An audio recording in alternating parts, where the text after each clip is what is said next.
வேலை வாய்ப்புகள் மற்றும் வீடுகளை வாடகைக்கு விடும் விளம்பரங்களில் இனப்பாகுபாடு நீடிப்பதை எதிர்த்து குரல் கொடுத்துள்ள புக்கிட் பண்டேரா நாடாளுமன்ற உறுப்பினர் ஷர்லினா அப்துல் ரஷீட்டின் துணிச்சல் பாராட்டக்கூடியது. மஹிமா எனப்படும் மலேசிய இந்து ஆலயங்கள் மற்றும் இந்து அமைப்புகள் பேரவையின் தலைவர் டத்தோ என் சிவகுமார் அவ்வாறு கூறியுள்ளார். இன்னாருக்கு மட்டுமே வேலை என இனங்களை குறிப்பிட்டு வேலை வாய்ப்புகள் விளம்பரம் செய்யப்படுகின்றன. இதனால் போதிய தகுதியும் திறமையும் இருந்தும் இன அடையாளம் காரணமாக பலர் புறக்கணிக்கப்படுகின்றனர். வாடகைக்கு வீடுகளை விடுபவர்களும் குறிப்பிட்ட இனங்களுக்கு மட்டுமே என விளம்பரம் செய்கின்றனர். இதில் அப்பட்டமாக இந்தியர்கள் ஒதுக்கப்படுவது ஊரறிந்த விஷயம். இது நீண்ட காலமாகவே நிலவும் பிரச்சனை என்றாலும் இதை பற்றி மக்கள் பிரதிநிதிகள் பெரும்பாலும் வாய் திறப்பதில்லை. அப்படி இருக்க ஷெர்லினாவின் தைரியம் மகிழ்ச்சி அளிக்கிறது.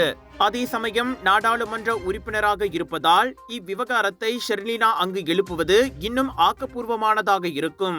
ஆட்சியில் இருப்பதும் அவர் சார்ந்த கட்சிதான் என்பதால் இதே துணிச்சல் நாடாளுமன்றத்திலும் ஓங்கி ஒலிக்க வேண்டும் என சிவகுமார் கேட்டுக்கொண்டார். அதன் மூலம் இதுபோன்ற இனப்பாகுபாட்டை தடுக்க விரைவிலேயே உரிய சட்டம் இயற்றப்பட வேண்டும். அப்போதுதான் அநீதியை தடுக்க முடியும் என அறிக்கை ஒன்றில் சிவகுமார் வலியுறுத்தினார். வீடுகளை வாடகைக்கு விடும்போதோ வேலை வாய்ப்புகளை விளம்பரம் செய்யும் போதோ இனப்பாகுபாடு காட்டப்படுவதை மலேசியர்கள் இனியும் அனுமதிக்க கூடாது என முன்னதாக வணக்க மலேசியாவுக்கு வழங்கிய சிறப்பு நேர்காணலில் ஷர்லினா வலியுறுத்தினார். பல்லின மக்கள் வாழும் நாட்டில் இது பிரிவினைவாதத்தை தூண்டிவிடும் என்ற ஷெர்லினாவின் கருத்துக்கு பெரும் வரவேற்பு கிடைத்துள்ளது.